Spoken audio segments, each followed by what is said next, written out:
Hello students, बच्चों अगला example है एग्जाम्पल नंबर 14 और ये NCERT 7.3 के क्वेश्चन नंबर 4 है।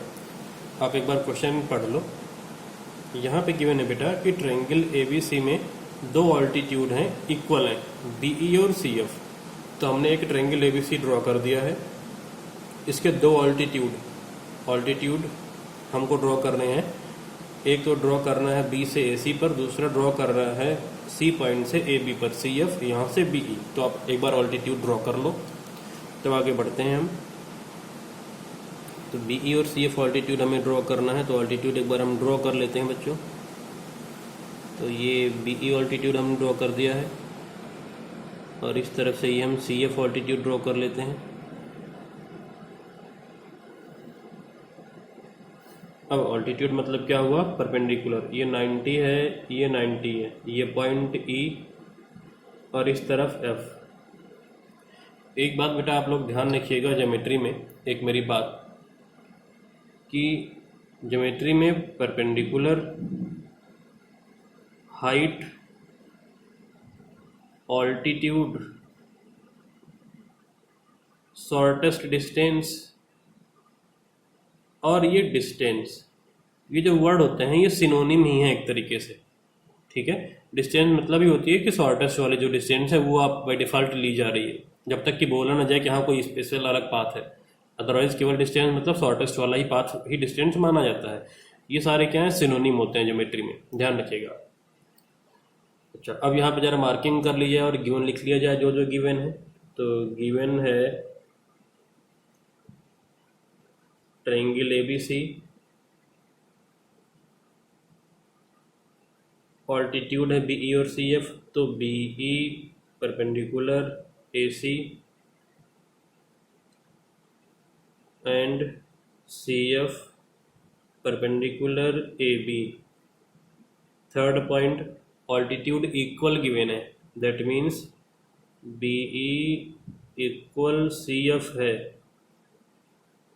BE और CF क्या इक्वल है? और टू प्रूव में क्या लाना है कि ट्रायंगल ABC एक आइसोसेलेस ट्रायंगल है, दैट मीन्स हमें लाना है कि AB इक्वल AC होगा। अब प्रूफ देख लो इसके बाद। तो जरा मार्किंग कर ली जाए जो इक्वल है। ये BE और ये CF आपस में इक्वल हैं, तो मैंने मार्किंग कर ली है BE और CF का। हमें बेटा लाना क्या है कि ट्रायंगल ABC एक आइसोसेलेस ट्रायंगल है। दो रास्ते हैं आपके पास, मैंने लाइव क्लास में भी सेम क्वेश्चन डिस्कस किया था। आप या तो ट्रायंगल ABE और ACF को कॉन्ग्रुएंट ला दो, या फिर BCF CBE इनको कॉन्ग्रुएंट ला दो। CPCT से रिलेवेंट साइड्स इक्वल आ जाएंगी। तो मैं क्या करता हूँ कि मैं छोटे वाले ट्रायंगल को पिक करता हूँ जो पतले पतले से हैं, ABE और ACF को, और इनका डायग्राम अलग से बना लेते हैं कि अच्छे से हमको समझ में आ जाए कौन कौन सा ABE और ACF ट्रायंगल को अलग से बनाते हैं। अब मन में कई क्वेश्चन आएंगे कि सर ABE और ACF ही क्यों लिया, कैसे पहचाना, कैसे समझ पाएंगे, बच्चे पूछते हैं स्टार्टिंग में। तो सबसे बड़ा पहचान होता है बेटा कि लाना क्या है इक्वल। जरा ये देखो AB और AC इक्वल लाना है। तो डायग्राम में देखो कि AB और AC ऐसे कौन से दो ट्रायंगल हैं जिसमें कि लाई करते हैं। तो आप देखोगे कि AB लाई करता है ABE में और AC लाई करता है ACF में, जिसकी कॉन्ग्रुएंट होने की पॉसिबिलिटी है, और कॉन्ग्रुएंट करके हम CPCT से इक्वल ला सकते हैं। अब कोई बच्चा यही पूछ सकता है कि सर ABC ट्रायंगल क्यों नहीं लिया? इसलिए नहीं लिया कि ये दोनों साइड एक ही ट्रायंगल में आ गई ना, तो कॉन्ग्रुएंट कैसे करेंगे? कॉन्ग्रुएंट करके फिर हमको CPCT से इक्वल लाना होगा। तो आप वो वाले साइड पिक, वो वाले ट्रायंगल रिलेवेंट वाले आप पिक करो, ABE और ACF, और इनका डायग्राम आप अलग से बना लो जिससे कि आपको अच्छे से ये बात क्लियर हो जाए विद सेम ओरिएंटेशन। तो हम बना लेते हैं विद सेम ओरिएंटेशन डायग्राम।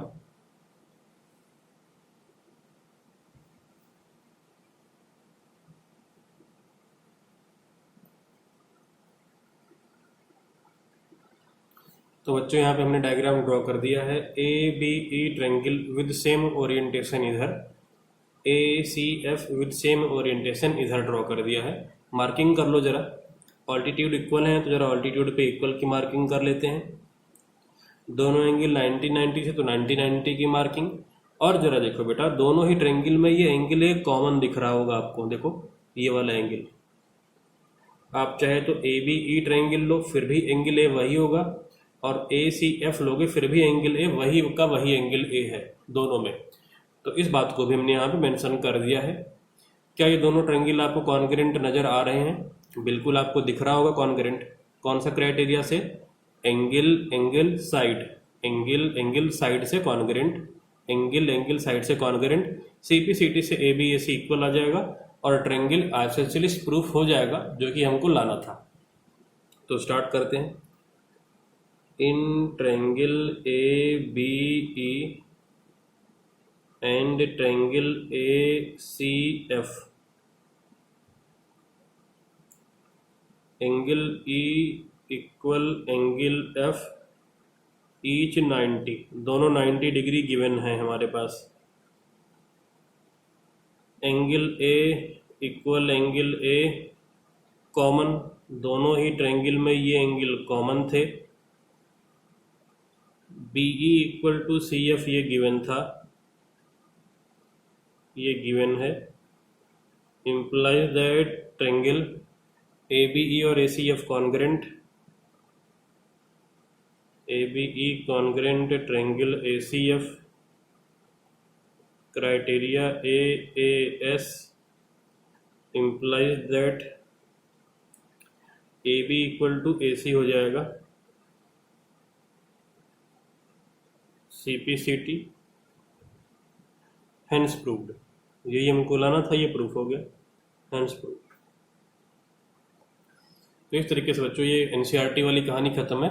अब एक दो क्वेश्चन आपको एडिशनली हम कराएंगे जो इंपॉर्टेंट हैं। तो अगला एग्जाम्पल है एग्जाम्पल नंबर 15।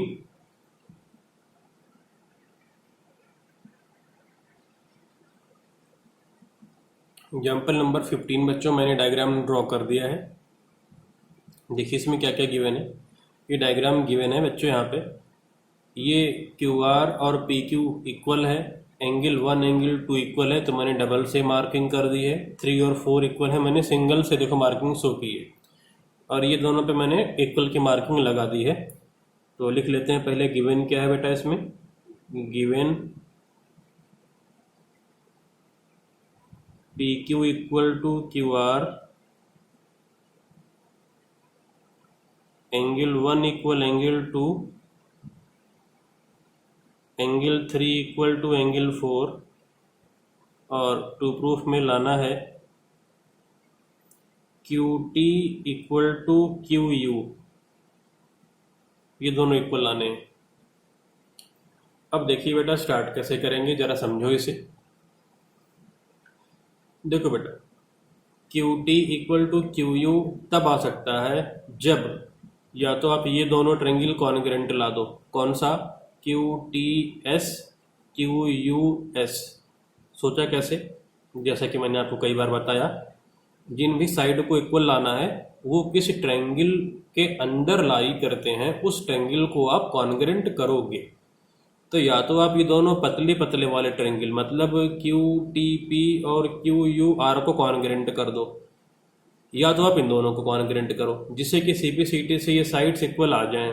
अब अगर मैं इन पतले पतले वाले ट्रायंगल को कॉन्ग्रेंट करने के बारे में सोचता हूँ तो देखो एक तो इक्वल हो जाएगा पी क्यू और एक इक्वल हो जाएगा क्यू आर और 3 और 4 इक्वल हो जाएगा।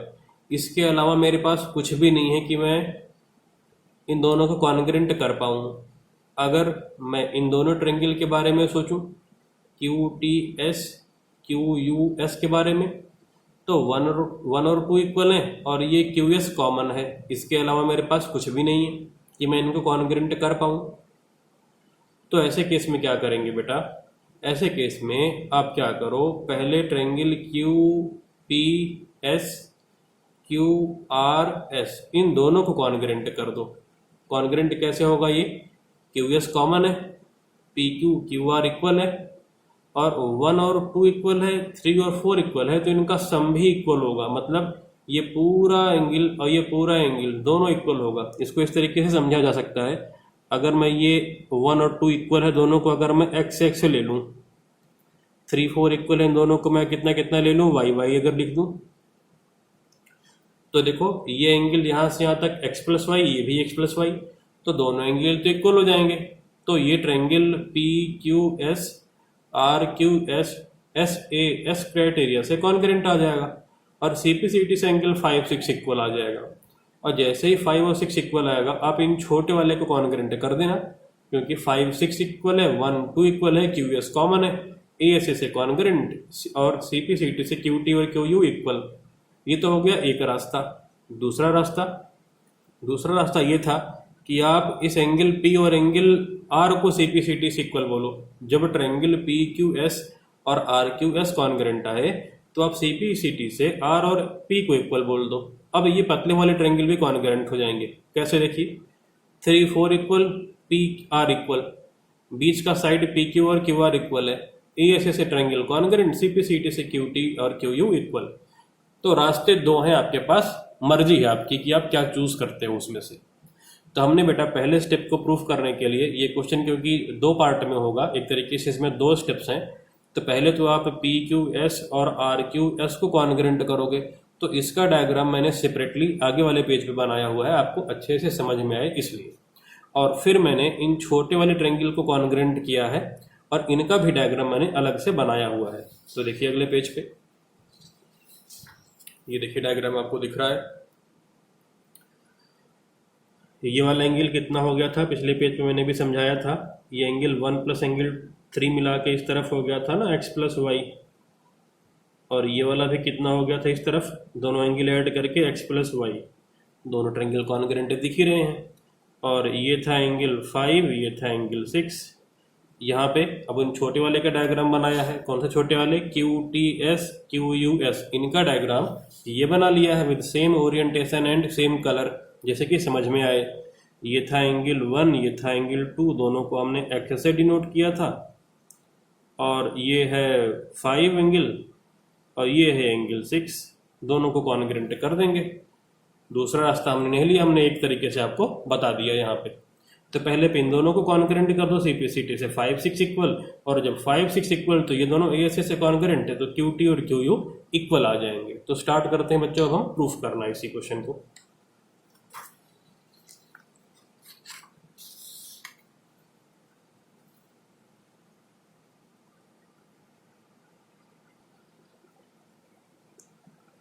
Proof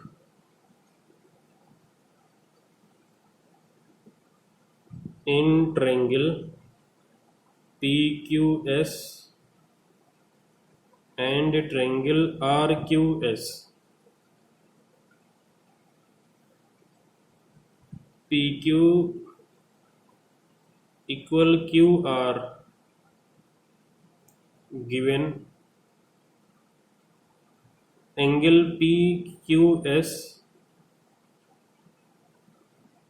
equal angle RQS। PQS और RQS दोनों इक्वल हैं। हाँ एक बात और बेटा, PQS और RQS को इक्वल तो आपने लाया ही नहीं, तो ये काम देखो छूटा हुआ है, तो इसको भी हमें करना पड़ेगा। तो पहले आप ये कर लो, क्योंकि मैंने अभी समझाया था ना कि जब भी ट्रायंगल कॉन्ग्रेंट करना आप शुरू करोगे तो बीच में कोई जो कमी है उसको आप पहले से ही ला दो, जिससे कि 3 से 4 लाइनों में कॉन्ग्रेंट आ जाए। तो एक बार जरा हम एंगल को इक्वल ला देते हैं। तो एंगल को इक्वल लाने के लिए मैंने पिछला वाला पेज ओपन कर दिया है और यहाँ पे देखो 2 लाइनें बची हैं, यहाँ पे आप प्रूफ कर लो। प्रूफ एंगल 1 इक्वल एंगल 2 और एंगल 3 इक्वल एंगल 4, ये था गिवन। अब इन दोनों को ऐड कर दो आप यहाँ पे, तो लेफ्ट साइड में क्या आ जाएगा, एंगल 1 प्लस एंगल 3, और राइट में आ जाएगा एंगल 2 प्लस एंगल 4। तो देखो 1 प्लस 3 मिल के एंगल PQS और इस तरफ एंगल RQS बन गया। तो इम्प्लाइज दैट, अगली लाइन में आप लिख दो या यहीं पर लिख दो आप, angle implies that angle PQS equal angle RQS, और इसे इक्वेशन 1 नाम दे दो आप। और ये मैंने लाइन ड्रॉ कर दी इस तरीके से, ये इक्वेशन 1 हो गया। ये छूट गया था इसलिए इसको हमने कर दिया। अब वापस से जहां पर थे वहीं से स्टार्ट कर लो।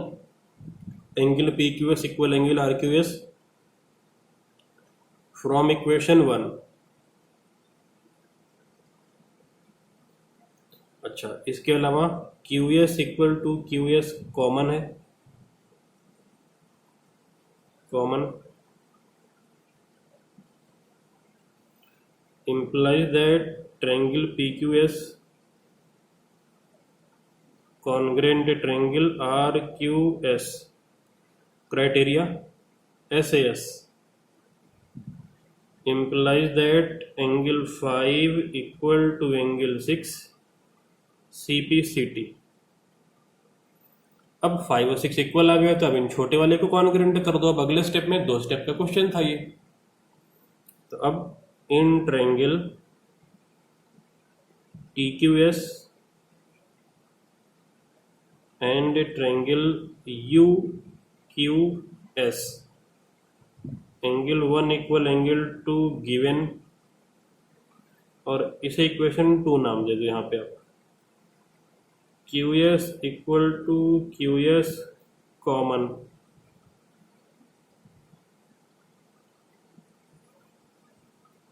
Angle 5 equal to angle 6 from equation 1।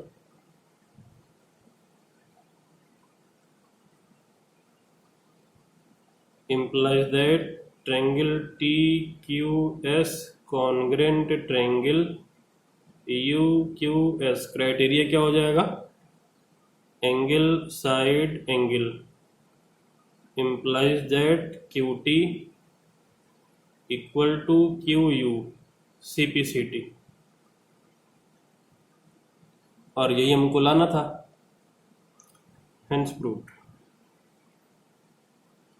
अब इस चैप्टर का बेटा लास्ट क्वेश्चन देख लेते हैं, देन हमारा ये ट्रायंगल चैप्टर फिनिश हो जाएगा। एग्जाम्पल नंबर 16 बच्चों, यहाँ पर देखिए डायग्राम गिवन है, तो एक बार मैं नेमिंग कर लेता हूँ। PQRS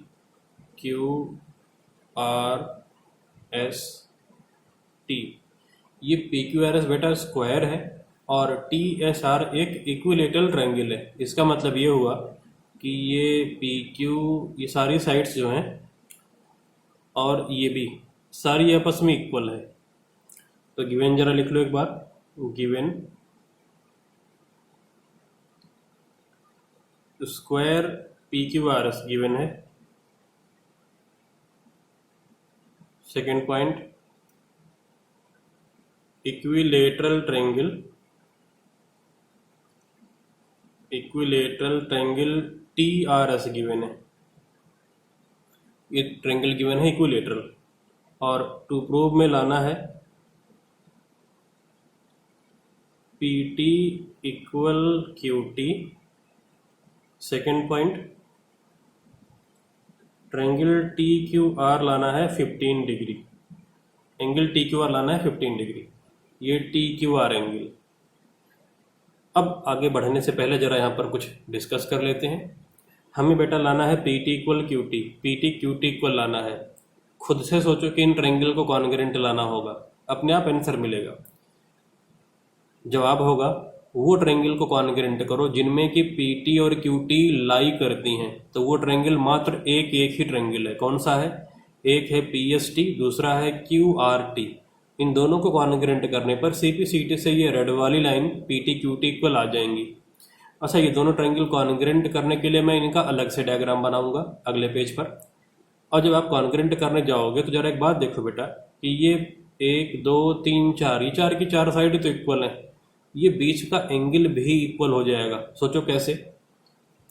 देखो बेटा, ये एंगल है 90, स्क्वायर की प्रॉपर्टी है सारे एंगल 90 होते हैं, और ये वाला एंगल कितना होगा? 60, इक्विलेटरल ट्रायंगल की प्रॉपर्टी है ना ये बात, 60 हो जाएगा।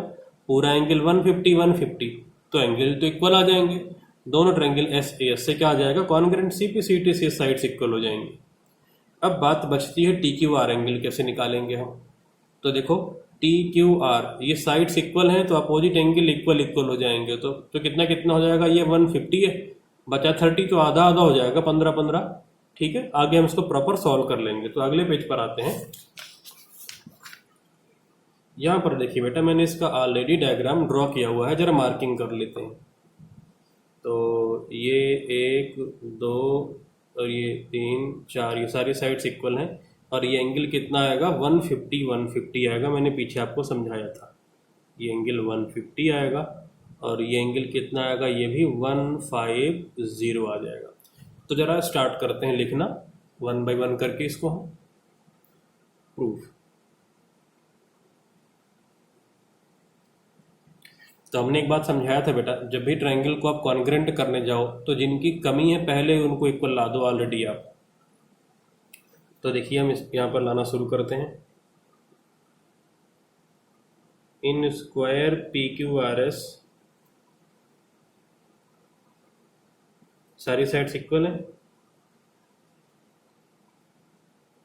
P Q equal Q R equal R S equal to S P. Property of square, square की प्रॉपर्टी होती है और सारे एंगल भी 90-90 होंगे, तो एंगल भी 90-90 आप कर दो। तो एंगल का पूरा नाम लिखना होगा हमको, angle P S R equal angle Q R S equal to 90 degree. ये भी क्या है, प्रॉपर्टी ऑफ स्क्वायर। जरा ध्यान से देख लो, इसको लिखा पी एस आर और Q R S, P S are और क्यू आर एस, क्योंकि इनकी जरूरत पड़ने वाली थी तो इन्हीं को 90 लिखा और इनको आप 60-60 लिखोगे, ठीक है। तो इसे इक्वेशन 1 बोल दिया है और इसे इक्वेशन 2 बोल दिया है। अब in equilateral triangle T R S, T S equal R S equal T R, तीनों साइड इक्वल कर दिया। प्रॉपर्टी ऑफ इक्विलेटरल ट्रायंगल, और एंगल को जरा 60-60 लिख दो। तो कौन कौन से angle, angle T S R equal angle T R S equal to 60 degree. Property of equilateral triangle, ये इक्वेशन 3 और ये इक्वेशन 4। अब देखो जरा बेटा यहाँ पर, फ्रॉम इक्वेशन 1 एंड 3 सारी साइड इक्वल हो जाएंगी। ये चारों साइड स्क्वायर की और ये ट्रायंगल की तीनों साइड, मतलब कुल मिला के 6 ही साइड होंगी क्योंकि एक साइड कॉमन है।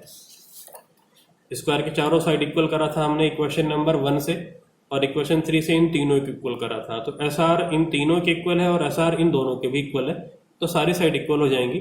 लेकिन आप लिखो उन्हीं को जिनकी जरूरत है। जरूरत किन की है, इन दोनों की और इन दोनों की, बस। तो इन्हीं दोनों को आप इक्वल लिखो। तो फ्रॉम इक्वेशन 1 एंड 2 क्या हो जाएगा, S P equal T S equal T are equal Q are, और इसे इक्वेशन नंबर 5 नाम दे दिया।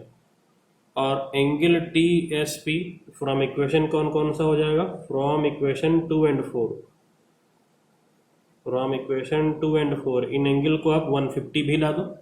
From equation 2 and 4 angle T P S T equal angle Q R T equal हो जाएगा 150 डिग्री, और ये इक्वेशन नंबर 6 आप लिख दो। अब आ जाओ मेन मुद्दे पर, ट्रायंगल को कॉन्ग्रेंट करने पर। अब तक तो कहानी थी कि इक्वल लाया हमने किसी तरीके से सब कुछ। तो अब in triangle P S T and triangle Q R T, S P equal Q are, और दूसरा T S equal T are. ये कैसे आया, फ्रॉम इक्वेशन 5 आ गया, फ्रॉम इक्वेशन 5। और एंगल को इक्वल करो, angle P S T equal angle Q R T equal to 150 from equation 6। अब ट्रायंगल कॉन्ग्रुएंट हो जाएंगे, implies that triangle PST congruent triangle QRT, criteria side angle side, implies that जो equal लाना था वो equal आ जाएगा। तो इक्वल क्या लाना था, PT और QT, फर्स्ट और last, PT equal QT CP CT। तो एक पार्ट तो यहाँ पे प्रूफ हो गया, hence proved।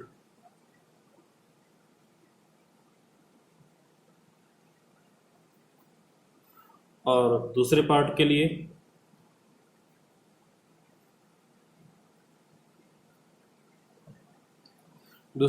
लिए पूछ रहा है कि एंगल TQR की बात कर रहा है, तो इस वाले ट्रायंगल को पिक कर दो। In triangle TQR, TR equal to QR from equation 5, दोनों साइड्स इक्वल हैं, तो इनके सामने एक एंगल भी इक्वल होंगे। तो एंगल TQR, ये वाला एंगल TQR इक्वल हो जाएगा angle QTR, reason angle opposite to equal sides are equal, angle opposite to